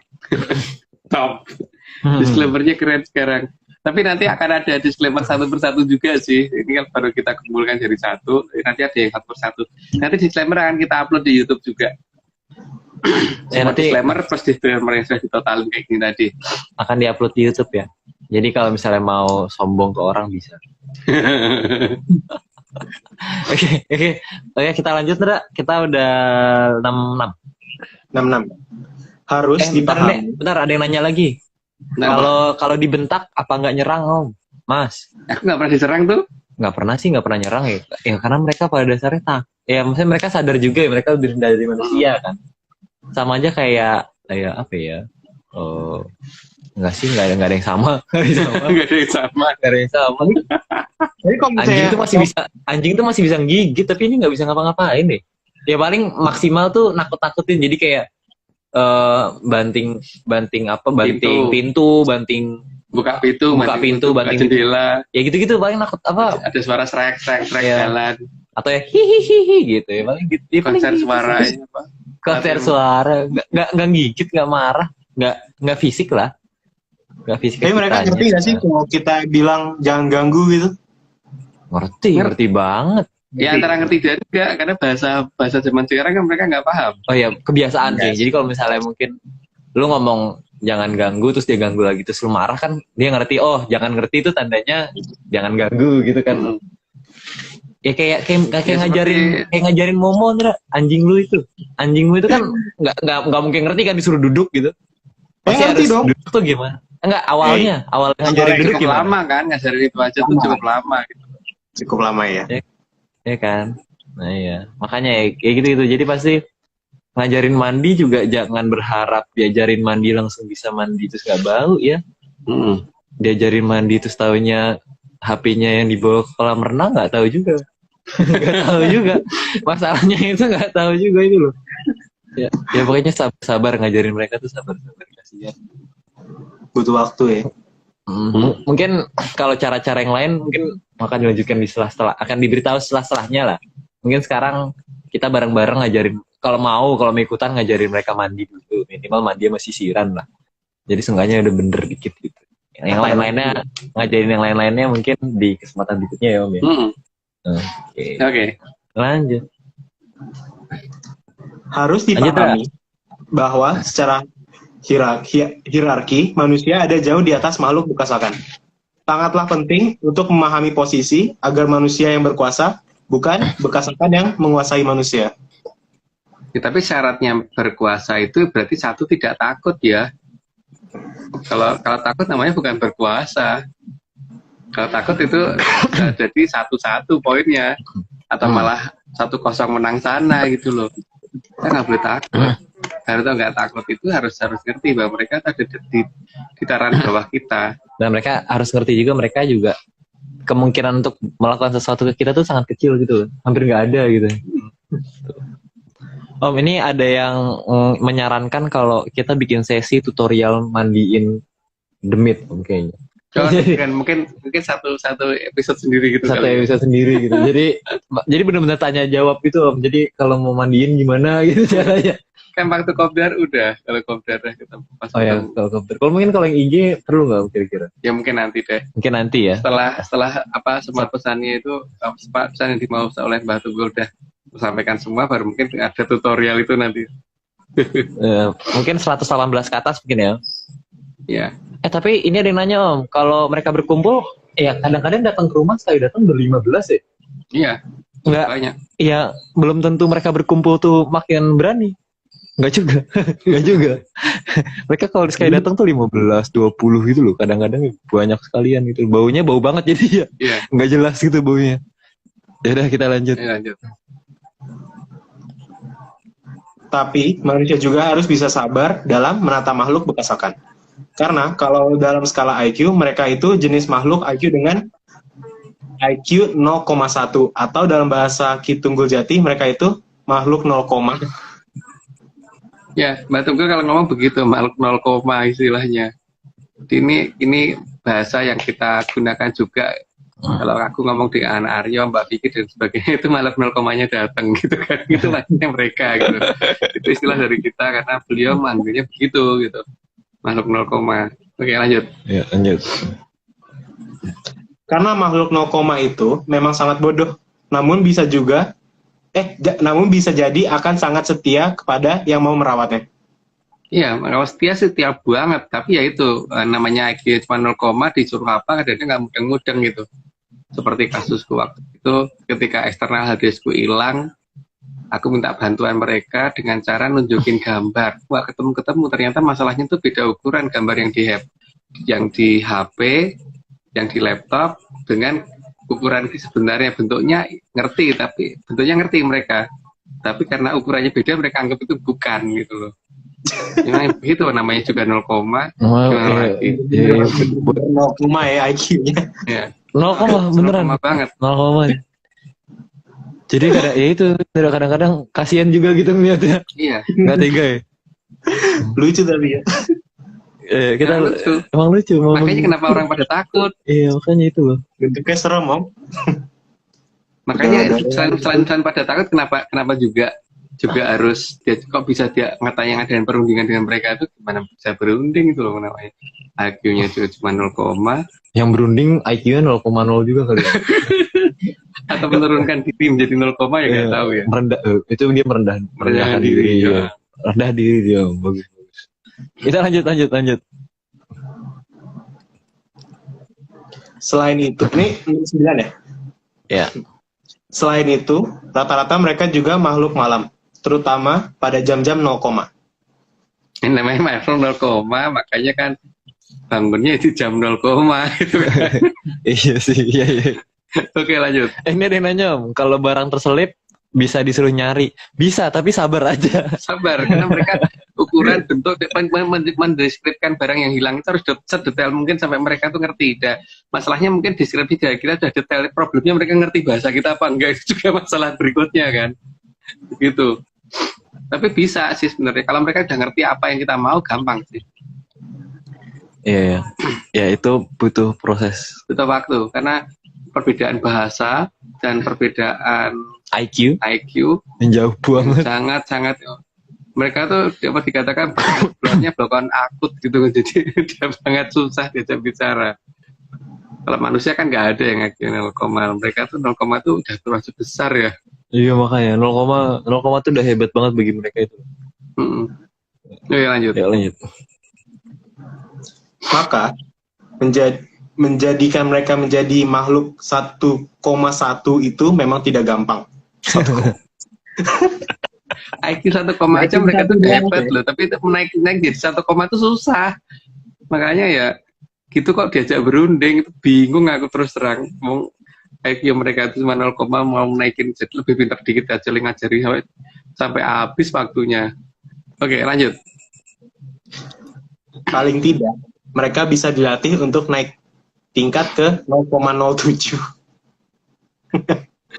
Ya, biasanya kan 0,01, biasanya rata-rata di 0,01, kalau tambah tunggal begitu, berarti naik sedikit lah di 0,07 itu lumayan gitu paling tidak. Lanjut. Biarpun mereka itu sangat rendah logikanya, tapi mereka bisa melakukan apapun yang manusia tidak bisa lakukan. Mereka punya kemampuan yang bisa dimanfaatin oleh manusia, tapi mereka mempunyai logika yang sangat rendah. Jadi kan otaknya di kita, mereka yang melakukan. Sebenarnya kalau bisa disinkronisasikan, alam tidak menyediakan semuanya untuk kita kan, seperti itu. Mereka tersedia untuk kita, tinggal tergantung kita. Mau kita anggap itu barang menakutkan atau menganggap kita barang lucu gitu kan, masalahnya itu. Karena kayak ular wuling itu yang dia sebenarnya bisanya nggak ada nggak ada serumnya, nggak ada serumnya kalau ular wuling. Tapi kalau sama manusia malah takut. Iya, macam kayak gitu. Ngejar, kan? Macam kayak gitu itu ya, malah sering menyembunyikan kepalanya di bawah badannya, kalau udah kepepet malahan gigit itu kalau terpaksa banget dia lakuin. Padahal Gitu sampai gitu kabur, bukan gitu terus kemudian halo berani lu gitu kan. padahal dia belum ada obatnya sama sekali Iya. gitu loh gigitannya itu. Jadi kadang-kadang ya kayak gitu. Mereka punya kekuatannya, tapi ya bodoh aja gitu. Iya. Bodoh aja Mereka gitu. kan kekuatannya tapi nggak punya otaknya. Ya gitulah, bingung lah pokoknya lah. Kalau makanan mereka bisa nyari sendiri mas, Mm-mm. biarin aja, mandiri. Lanjut dah. Maka yang diharapkan oleh Sang Maha Prabu Kandiawan agar terjadi kerjasama yang saling menguntungkan. Tapi kalau ditimbang harus lebih menguntungkan manusia. Karena bagi mereka jika ditimbang itu lebih menguntungkan manusia, itu bagi mereka itu masih merasa bahwa mereka manusia masih merasa rugi gitu. Bagi mereka, jadi mereka itu masih belum merasa kalau itu belum imbang gitu. Makanya kondisi untuk itu menguntungkan manusia sebenarnya. Ketika kita merasa diuntungkan, bagi mereka merasa belum menguntungkan gitu kan. Makanya kadang-kadang itu ya itu yang di rumah om itu kan kadang dia malah ngerasa belum menguntungkan, makanya niatnya mau ngepel rumah. Iya. Malah pakai sirup. Itu kan sebenarnya niatnya baik gitu loh, pengen bersihin rumah gitu loh, tapi kasihan aja bodohnya itu loh. Ih, gemes. Kita lanjut. Apalagi sebagai makhluk 0, andai mereka tidak diuntungkan juga tidak apa-apa, tapi manusialah yang untung. Istilahnya simbiosis apa itu ya? Komensalisme apa? Komensalisme. Kalau mutualisme kan dua-duanya saling menguntungkan. Komensalisme sih tepatnya. Salah satu diuntungkan, dan itu manusia yang dapat untung. Mereka sebenarnya nggak dapat untung, tapi merasa untung dengan cara diajarin kayak gitu doang gitu loh. Diajarin mandi tuh menurut dia mereka tuh udah indah banget gitu. Iya, kayak anjingnya Indra diajarin duduk aja tuh udah merasa hebat banget gitu loh. Diajarin duduk gitu. Duduk kayak ya seneng gitu, seneng. Dia habis disuruh duduk mukanya bangga banget. Kan ya kan. Itu Apalagi mereka ya. Apalagi mereka ya. Ayo mandi, terus mandi beneran senengnya minta ampun itu. Memang merasa bisa seperti itu udah hebat loh mereka. MIT, Menyan Institute of Technology, mantap. Oke. Lanjut, Indra. Jadi harus diingat lagi bahwa makhluk bekasakan itu bukan untuk disembah, tapi mereka lah yang menyembah manusia. Ini ditekankan berkali-kali oleh kita karena supaya tidak ada salah persepsi bahwa mereka itu yang harusnya menyembah manusia, biar manusia menyembah mereka ya. Itu harus diingat benar itu. Jadi kita harus mengerti pada posisi kita di mana gitu, sehingga kita tidak menyembah mereka nyembah kita. Ini ada yang nanya kalau yang merasuki manusia gimana Bu? Pak Agung. Nah itulah masalahnya kan, harusnya manusia nggak bisa dirasukin. Cuman masalahnya karena kehilangan beberapa tata cara ini loh menjadi masalah. Iya. Nah, tata caranya apa yang hilang ya itu tidak bisa kita ungkapkan di sini. Nah mereka pasti akan berusaha pengen jadi manusia atau mereka cuma makhluk yang seperti itu. Kalau bisa jadi orang kan mereka merasa mendapatkan kehormatan yang besar. Mandi aja kehormatan yang besar, apalagi jadi manusia gitu. Harusnya nggak begitu, tapi kalau bisa begitu lah itu berarti apa yang salah dengan kita gitu. Oke, kita lanjutkan. 76 ya? Iya. 76 ya. Juga harus diperhatikan bahwa derajat manusia ada jauh di atas makhluk bekasakan. Bukan mereka yang mengatur, tapi mereka yang harus diatur oleh manusia. Maka, terkadang marah terhadap mereka itu sangat diizinkan. Jika mereka makhluk 0, ini tidak paham-paham. Karena mereka itu bergerak berdasarkan naluri dan kebiasaan itu bisa dirubah dengan cara dimarahin. Jadi, ya seperti Indra waktu pertama kali ngajarin anjingnya supaya kalau kencing dan kalau pup itu di luar kan juga ribet kan, tapi setelah ngerti kan bisa toh, akhirnya bisa juga kan, gitu loh. Tapi marah boleh, dibentak nggak masalah, tapi yang penting kita abis itu ngajarin mandi lagi, ngajarin yang benar gitu loh. Ini kalau kuda lumping gimana Om? Kalau kuda lumping dan sebagainya itu kita tidak bisa bicara dulu ya, karena bagi kita seharusnya yang namanya lelembut itu tidak seperti tidak merasuk dengan mudahnya ke manusia. Harusnya begitu loh. Itu nggak tahu kenapa ada yang seperti itu, tapi kalau kita harusnya nggak begitu. Ya mungkin kita kudet kali ya Om ya. Mungkin kita kurang update perihal Kita itu. kurang update data kali. Kita kuper kali ya. Iya kita Kurang bermain. mainnya kurang jauh mungkin. Jadi kita nggak ngerti ya kayak gitu. Belum ya nggak tahu lah. Ya begitulah pokoknya Oke, ya. lanjut Pak. Indra. Jadi, di awal tugas Hamemayu memang akan sangat menjengkelkan karena makhluk 0, itu emang sangat susah paham. Mereka hanya bisa bergerak mengikuti perintah dan itu pun akan sering salah di saat-saat awal. Itu tadi karena mereka berdasarkan naluri dan kebiasaan. Makanya ketika belum masuk dalam kebiasaan mereka akan sering-sering salah. Itu kita harus maklum. Lanjut, Indra. Tapi jangan gampang menyerah dan putus asa. Dalam Hamemayu terhadap makhluk 0, itu meski lumayan menghabiskan banyak waktu. Yang jelas pasti memang bosanin sih. Tapi ya itu terserah sih. Tidak juga tidak apa-apa. Biar kita aja ya, Rio ya. Iya biar makin banyak kan asik ya. Oke, lanjut. Ya. Mereka sangat perlu perencanaan yang jelas. Mungkin sejenis kurikulum permakhlukan agar bisa dihamayukan semuanya. Agar mereka bisa diajari mulai dari hal yang sederhana sampai ke hal yang paling rumit. Kurikulum. Ya harus ada kurikulumnya sih kayaknya, tapi kita belum punya kurikulum itu lah, makanya siapa yang bisa bantu nyoba nyusunin gitu. Nah, kalau ada yang membantu nyoba nyusunin kita akan baca pasti kita akan terapin kalau memang sudah diterapin gitu. Oke, lanjut. Kurikulum semester pertama ngajarin mandi. Oke, kita lanjut. Karena makhluk 0, itu memang benar-benar tidak punya logika. Jadi hanya bergerak berdasarkan naluri dan kebiasaannya saja. Maka manusialah yang harusnya menentukan arah mereka itu. Oke, tadi kan udah dijelasin ya, setelah ini lanjut aja 81. Namun juga harus ada batasan bagi mereka dalam mengikuti kita. Karena makhluk 0, itu tidak akan paham jika tidak diberitahu dengan detail dan berkali-kali sampai masuk dalam naluri dan kebiasaan mereka. Kalau perlu pakai marah nggak apa-apa ya, karena memang susah ngasih taunya. Apalagi jenis bahasanya juga berbeda dengan kita kan. Iya maksudnya bahasa Jawa pun, kalau misalnya bahasa Jawa pun nggak ngerti juga ya. Belum tentu ngerti juga mereka. Bahasa Sanskerta juga belum ngerti, Iya. belum tentu ngerti. Bahasa Kawi juga belum tentu ngerti. Mereka punya bahasa sendiri dan bahasa mereka tuh juga kita belum tentu paham. Jadi untuk membuat mereka paham dengan kita juga butuh waktu kan. Bahasa Sama kayak mereka ngobrol sama. Kenapa? Apalagi dengan IQ yang yang sangat-sangat rendah gitu. Ya mereka ngomong aja cuma bisa hihihi, Indra. bahasanya dia itu kan hihihihihi. Iya udah hihi doang udah bisanya. Ya kita lanjut. Mereka ngomong lucu kali ya. Iya kalau ngobrol cuma hihihi, beda nada doang. Nggak bisa gitu. Kita lanjut udah.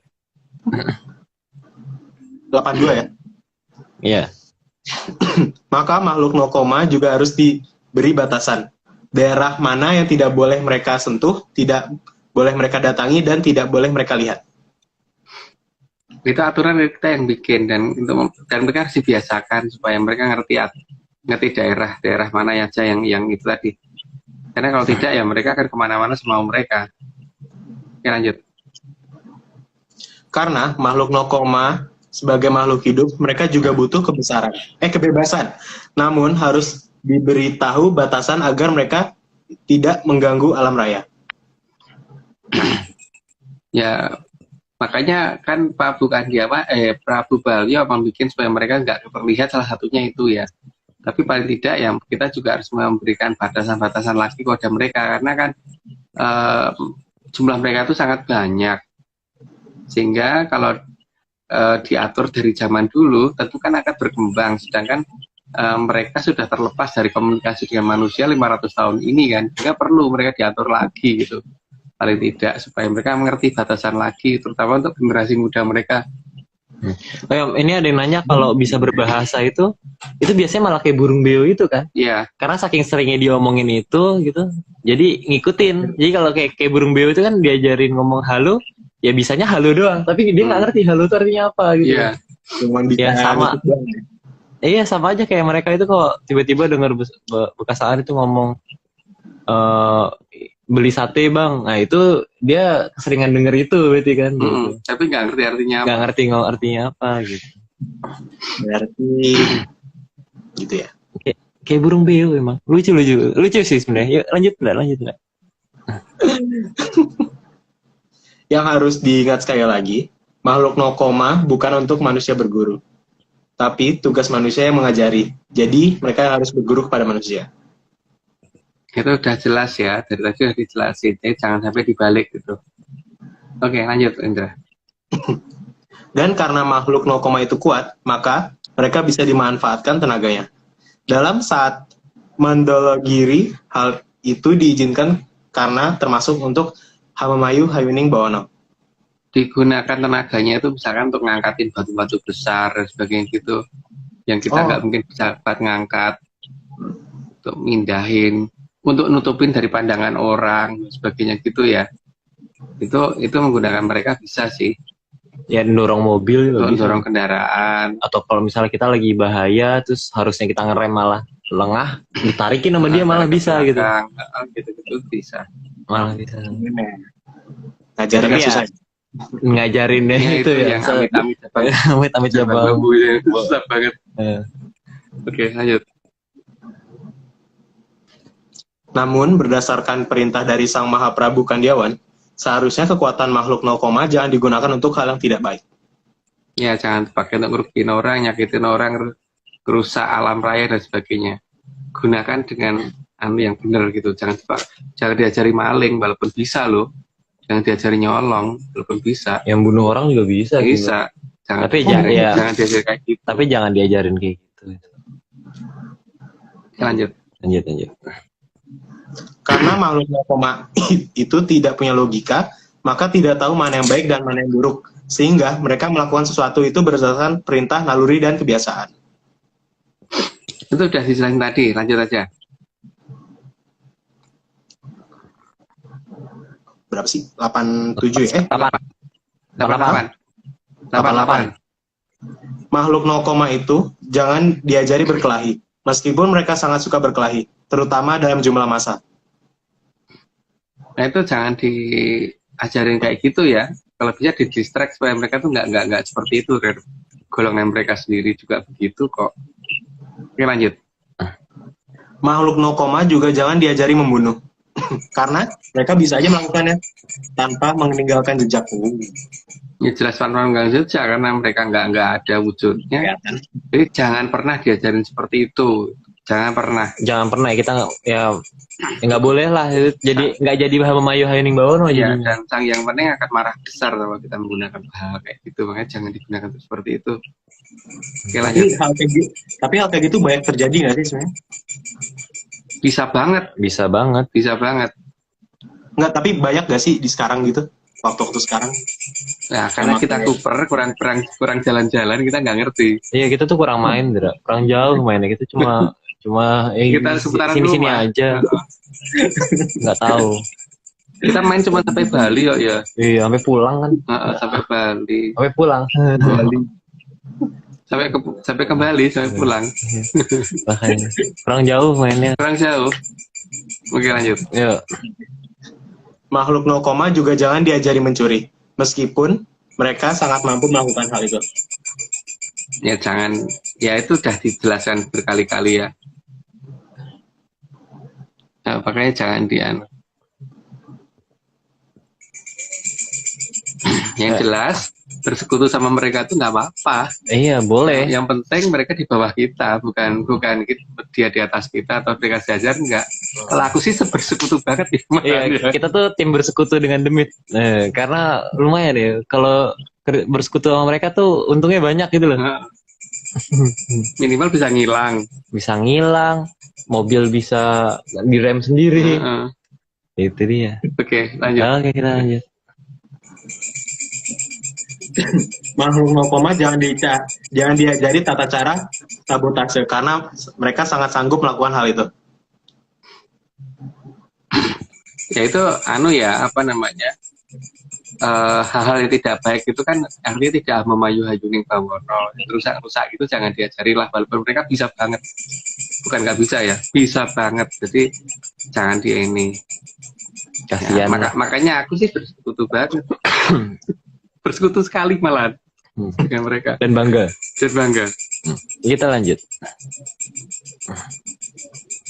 Karena makhluk no koma juga jangan diajari membakar sana sini, karena mereka sangat bisa melakukan itu semua dengan tanpa meninggalkan jejak. Makanya kalau seperti itu kan dia mah harus diatur. Kalau nggak diatur kayak apa coba? Kan harus diatur, harus ditoto. Itulah namanya hamba mayu hayuning bawono, dan hamba mayu hayuning bawono itu memang ya harus bersekutu. Dan bersekutu itu bukan berarti kita Di bawah mereka. sejajar pun nggak boleh, kita harus di atas mereka. Dan mereka harus di bawah kita gitu. Tapi kalau dikatakan bersekutu, yes, Iya. Wajib. wajib. ngasih Bagi ARC. Iya. Lanjut, Bisa meringankan pekerjaan, bisa sekali. bisa sekali.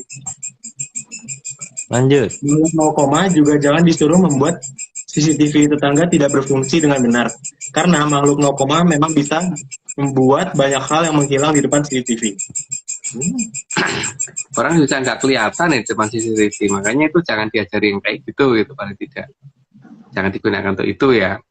Oke, lanjut aja Indra.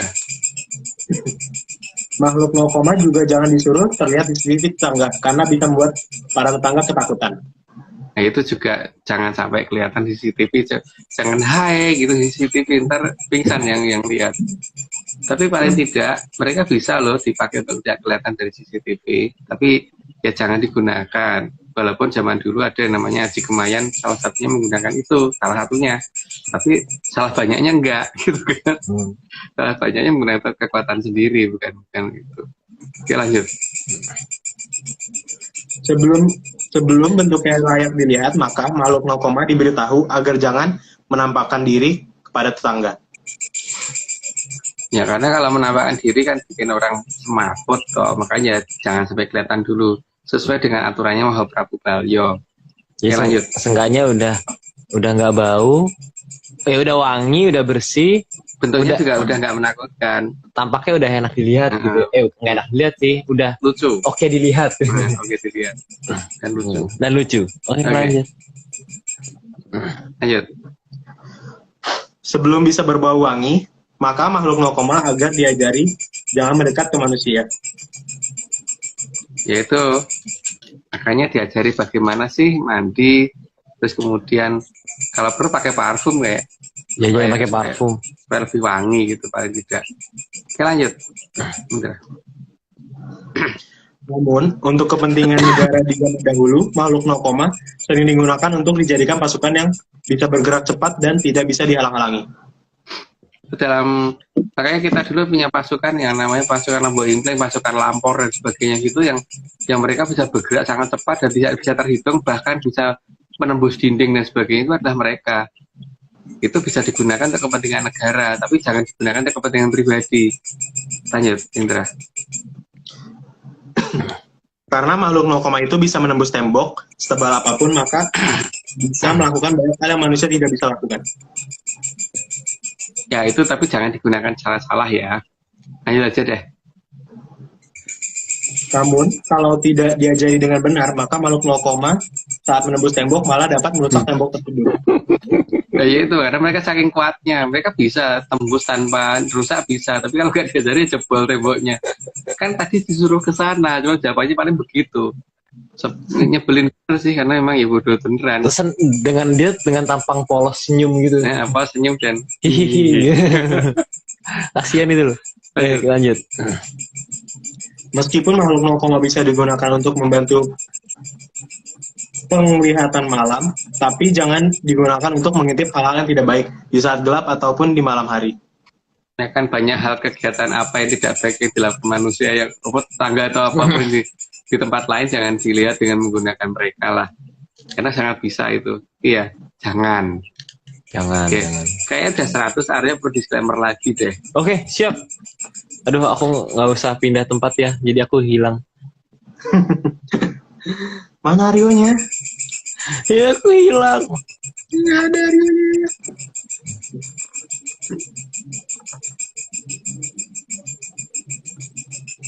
Ini semua cuma dongeng. Kalau nggak percaya ya nggak apa-apa. Tapi kalau mau percaya, ya jangan.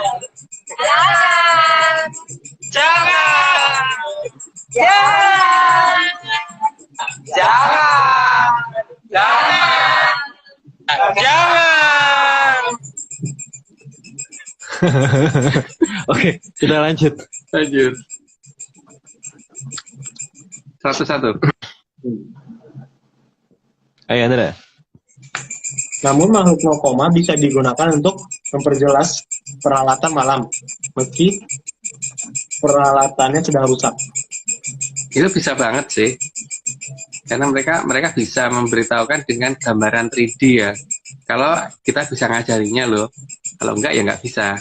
Ya semangat. Oke, lanjut. Gitu lah.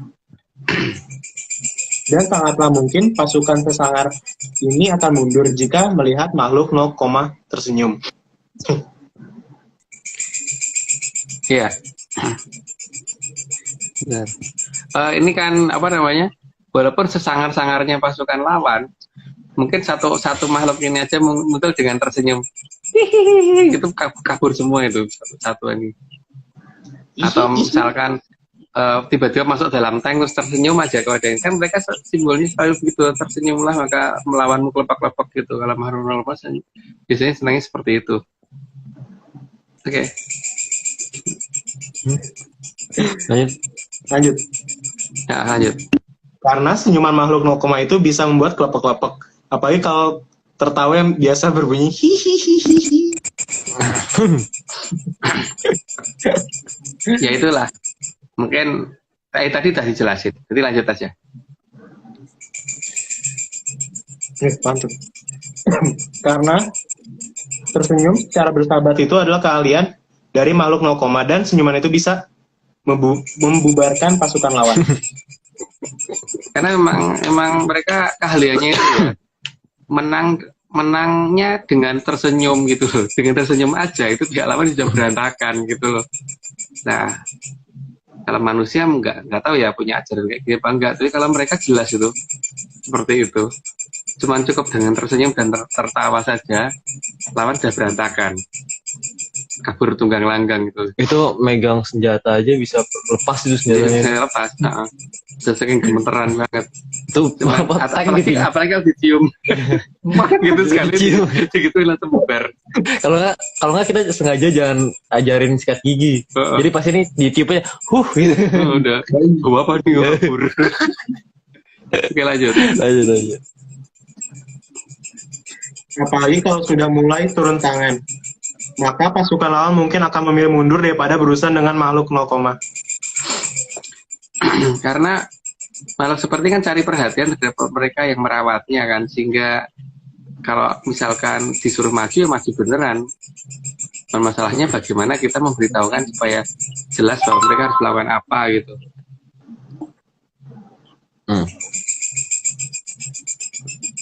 Oke, lanjut.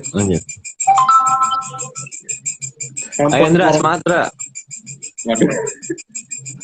Sampun orto timbulipun sang ero cokro kang wenang nundung setan saha anggerahaken sedaya jim setan priprayangan serana wang sulipun angin-angin mering kamulyaning tribuana. Mantap. Ya jelas itu tidak diterjemahkan. Itu cuman kata-kata dari kita terhadap mereka karena beliau sudah menuntut kita untuk membuat ini semua gitu kan. Jadi sudah cukup sampai di sini. Entah bacanya bener apa enggak ya kita denger aja gitu. Bacanya nggak tahu tadi, nggak dengerin. Tapi tadi ada yang nanya lagi Om, mereka tuh nggak bisa mati tapi ya. Nggak bisa. Mau dibunuh kayak apa juga nggak bisa mati. Jadi ya mereka akan tetap ada, guys. Jadi ini kan kalau diulangi lagi ya, ayat 6 kan sampun arsa timbuling sang eru cokro kang wenang nunduk setan so angrahaken sedaya jim setan priprayangan sono wangsulipun angin ring kamulyaning tribono. Jadi nggak tahu nih apa artinya. Artinya apa ya? Kita nggak ngerti, nggak bisa mengartikan itu. Yang penting kita disuruh nulis itu dan sudah kita tulis gitu. Gitu. Terima kasih juga kepada Menyaners di Bali dari Jembrana, luar biasa sambutannya terhadap kita. Terima kasih sekali. Di Gianyar juga. Ada Bipiki, Bikomang, terus Beli Merta, terus Mbak Sita, terus Mbak Sarah, Mbak Rita ya, sebelumnya lagi lupa namanya. Terus itu pada teman-teman Di Sanur. yang di Sanur, terima kasih juga.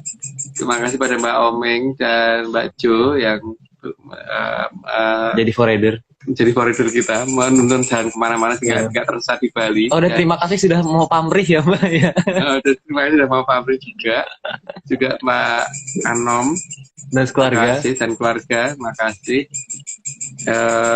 Oleh-olehnya jadi banyak banget Iya, yang kita bawa. Heeh. Terus pada teman-teman yang di Gianyar, di Gusti Rai dan teman-teman yang lainnya di Gianyar, terima kasih sekali sudah memberitahukan ke kita seperti apa sih hidup di Bali itu ya. Enak sekali, ternyata nyaman Ini sekali. indah ya, dan bangunannya indah banget ya, malah lebih indah dari yang di Jakarta. Dan juga terima kasih pada teman-teman yang di Banyuwangi. Wah, kita langsung kenyang aja Iya. ke Banyuwangi. Langsung datang kenyang. Begitu kenyang langsung SMS kita makan pulang. Setelah makan kita langsung pulang. Itu ya. Itu juga terima kasih kepada Parada, terima kasih Aryo, silakan. Oke. Aku lupa urutannya. Oke, Parada terima kasih. Terima kasih sebesar-besarnya kepada Kitunggu Jatijaya Morogo yang sudah mau menjadi pamong bagi kita semua. Kemudian juga terima kasih pada Bopo Agung, jangan, Mas Agung yang jadi narasumber yang sudah mau membuatkan slide. Kemudian juga Bro Indra, terima kasih Bro Indra yang sudah mau menyumbangkan suaranya pada malam hari ini. Kemudian juga Mas Nogo yang sudah mau merapikan slide. Terus kemudian Bang John, gambarnya seperti biasa hari ini keren sekali. Terus Mbak Vicky yang ini latar belakangnya. Ya Mbak Vicky, makasih minjem ini latar belakangnya. Terus kemudian begitu juga Om Iwan, terus Mas Hesko dan segelintir tim ARC lainnya yang mungkin tidak bisa disebutkan. Dan terakhir untuk Chief Executive Bapak Bos Besar Marius Gumono. Terima kasih Pak sudah mau memulai dan ya akhirnya bisa sampai hari ini. Sampai 116. Oke, kita disclaimer beneran, disclaimer agak setengah serius. Serius sih, ini serius. Ini disclaimer serius. Tim ARC tidak pernah menjual jasa untuk berkomunikasi dan bertemu dengan para leluhur dalam bentuk ritual apapun. Waspada terhadap oknum yang mengatasnamakan tim ARC. Ritual resmi hanya dilakukan oleh Mas Agung Bimo, Mbak Vicky Ananda, dan Mas Aryo. Jadi untuk informasi resmi hubungin via DM IG @VickyAnandaReal. Gitu. Jadi DM aja Mbak Vicky-nya. Oh iya, untuk akun Mbak Vicky yang lama itu nggak tahu kenapa nggak bisa digunakan. Jadi kalau ada yang menerima DM dari akun Mbak Vicky yang lama, diabaikan saja ya. Ya. Karena sekarang sudah dirubah menjadi Vicky AnandaReal. Vicky AnandaReal. Nanti Vicky Ananda, mungkin kalau Vicky Ananda ini bisa di report atau diblokir, jadi biar aman sekalian. Gitu. Ada pesan-pesan terakhir? Ya, bantu blokir aja. Bantu blokir dan kita bantu Halemayu Hening Bawono ya. Kita ngerawat Demit. Bersekutu. Bersekutu dengan Demit. Ntar cari duit dulu deh. Oke. Kita cari. Minta suruh datang aja enggak di rumah.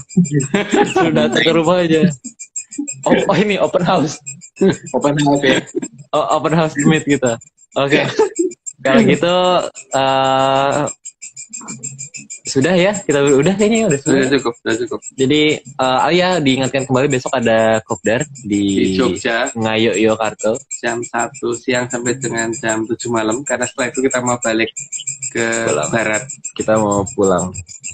Mau bukan ke Bali lagi tapi pulang. Pulang. Bukan pulang Bali. Pulang ke Bali. Boleh sih. Mau sebenarnya mau. Asik sih ya. Kalau nggak sidang mau. Kalau nggak sidang mau. Ya, nih Indra nih hampir ikut nih Om nih. Nyesel nggak Indra? Banget ya dia. Udah nggak pusing sekarang. Aduh.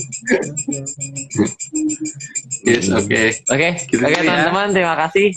Sampai jumpa di Terima kasih malam ini sudah mau bergabung dan juga aktif di kolom komentar. Mungkin kalau misalnya ada pertanyaan-pertanyaan lanjutnya bisa add pikiran Anda, pertanyaan tentang demit-demitan juga bisa. Kalau demit-demitan nanya ke aku juga. Keahliannya sih Mbak Vicky, demit-demitan itu Mbak Vicky. Terus kalau ya itu sih, karena mirip nggak sih? oh enggak ikutan. Jadi terima kasih teman-teman. Kita sampai jumpa di episode selanjutnya di episode 117. Kita masih ada pesan dari Maha Prabu. Lupa banyak Pokoknya banget. ada pesan dari Sasan sama Maha Prabu juga. Jadi didengarkan dan ya jangan lupa ini semua cuma dongeng. Kalau nggak percaya nggak apa-apa. Tapi kalau mau percaya ya jangan. Jadi sampai jumpa di pertemuan minggu depan dan salam sehat, salam menyan.